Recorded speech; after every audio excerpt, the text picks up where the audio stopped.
In this episode, we experience some adventure in Panama and get ready to take a boat from Colombia, and we bring it all to you from today from Machu Picchu. My wife and I are on a motorcycle trip through Mexico, Central, and South America exploring culture and food. So bring an appetite for adventure because we're hungry riders. So we crossed the border over into Panama and went well, except it was a bit rainy that day. It was raining really hard. They had good coverage while at the actual border crossing, but you have to run out to the different buildings to get your paperwork, so you do have to run into the rain for a while. And then we have to ride in the rain once we leave the border crossing. But it was actually rainy through a lot of Costa Rica and on the coast, basically the Pacific coast. And we were tired of that hot, kind of humid climate still. So we thought we'd head to the mountains towards Boquete, which is one of those small towns that everyone says that you go there and you just want to keep staying there longer and longer. And surprise, we did. We had a lot of fun in Boquete. We went river rafting, which is the first time I've ever done that. It's been a while since you have. I haven't done that much either. And we took a truck out there. They kind of loaded us. Well, first we took a van for a little ways, and then they loaded us into the back of this pickup. Well, the river were too swollen because of all that rain. Right. This is actually the beginning of Hurricane Sandy too. Yeah. And because of that rain, the river was too swollen to go in their normal place, so they had to take us to like a back way. A different river. Which means that their normal van can't go there. So they're like, just hop in the back of this like 4-wheel drive pickup, and it was, I don't know, 20 people back there or something. Yeah, and then once we got there, we all got loaded up with helmets and life jackets and hopped in the raft and headed down the river. Yeah, and it was pretty fun. Like it was again, I've done rafting in the U.S. In like California, and this is way more adventurous, I think, than the kind of stuff you would typically do in the U.S. on a typical, just like standard tourist. It was a good mix of, there are sections of calm where you're just, floating down the river, and then you get to some rapids, but they're easy to deal with. Yeah, and they aim for like the most difficult part of the river, like every time, which makes it fun. Yeah, and I fell out once, halfway.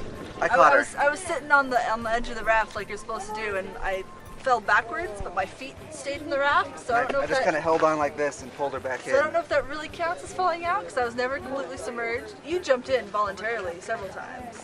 Well, that just for a swim, in the calm parts. Yeah, it's fun. And then we stopped halfway down the river, and they made us a nice lunch spread with sandwiches. With the raft as the table kind of thing.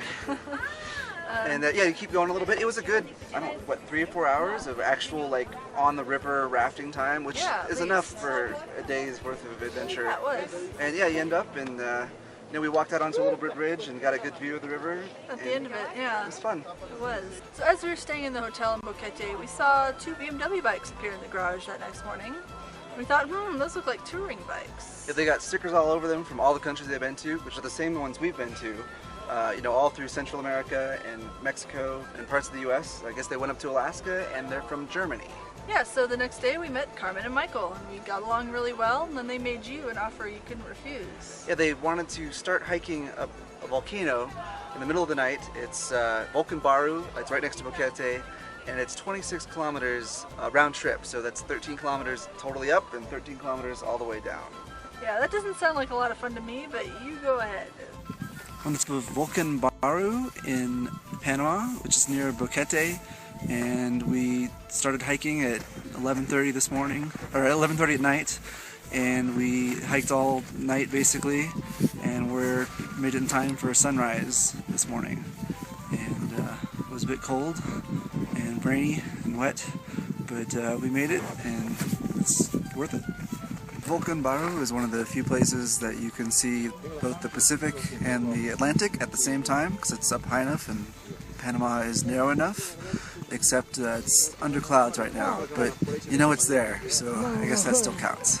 But it warmed up and we're heading down, but the heading down was way more painful. Your feet are tired, your toes are jamming in your shoes and stuff, and we could barely walk to the hotel.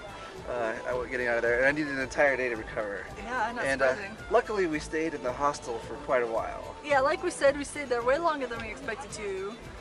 Long enough to, they have a potluck once a week at that hotel for all the guests, and we stayed for 2 of those.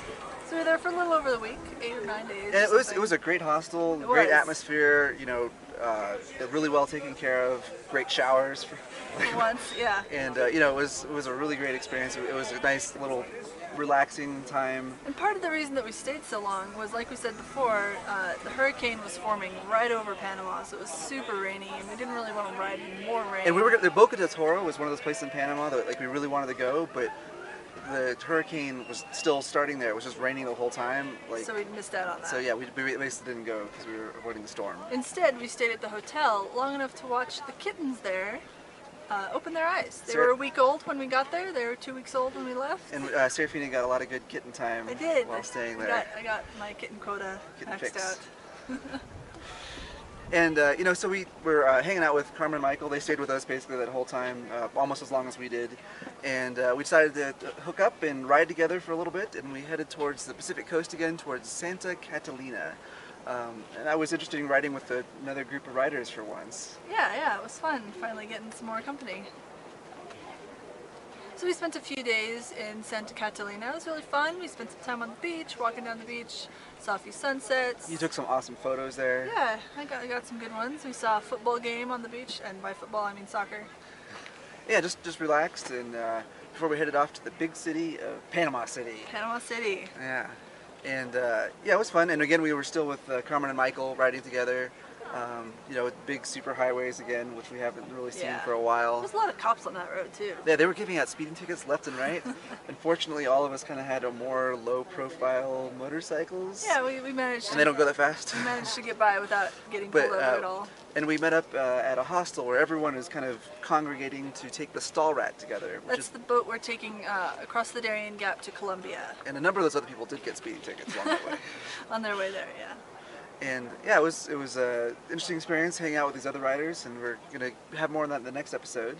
But we also, in Panama City, we've been eating some Panamanian food, and we kind of had a better idea of what that was, and we found a really good example of that at the Mana Cafe in Panama City. So we're here at Mana's Cafe in Panama City, Panama, and here they have some good Panamanian breakfast, and they're going to show us how to make some of it. So let's go see.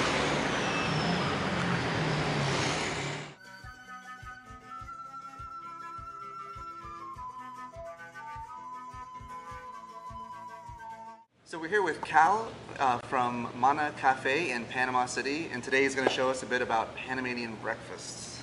So what is a Panamanian breakfast, Cal? It's pretty varied. You get a lot of fried stuff. So this is a empanada, right? That's an empanada, a corn empanada, yellow corn to be more specific. Okay. And this is kind of like an empanada. Okay. But it's called carimañola. Okay. And these are stuffed with meat, or? They're stuffed with meat. They both are. This one's made out of corn and this one's made out of yucca. So that's what is that in there? That's the meat, and it's basically it's ground meat. Ground meat? Yeah, ground meat. All right. And so I like yucca.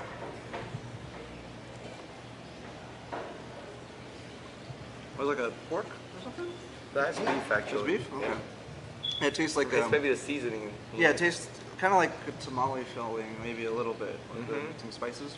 Mm-hmm. And then this is the empanada. Empanada. Yeah, the corn. Yeah, I've seen these sold like all over, like in the grocery stores already made. You'll find them all over. Sort of. And that's what people usually buy on the go at just any little, like, you know, street shop, let's say. Frituras, they call it. Yeah, it's a very hearty kind of snack.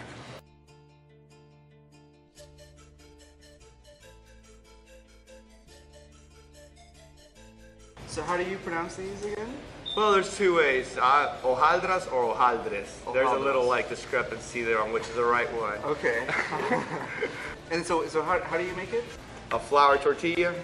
So it's basically the same mass, the same kind of dough. Dough, that's the word I was looking for, yeah. Same kind of dough, except that instead of it being set on the comal, which is the pan, it's fried, as you can see. But the interesting part here is you have some sauces to go with it, right? That's the other part of the unfried Panamanian breakfast, which is the sauces. So you have the salchicha guisada, which is with the local ingredients. Okay. And then we got the diced beef, which is bistec picao. Okay. And there's a lot of peppers in there and that kind of stuff, and onions, yeah. Exactly. And then we got liver. Beef liver. Beef liver, which is very popular here as well with encebollado, hígado encebollado, with the onion on it. Okay, so then Do you just rip off a little piece? Tear it off, dig in. I'll do it this way. Okay. I I guess so. put it on there. Alright. Take a good bite off.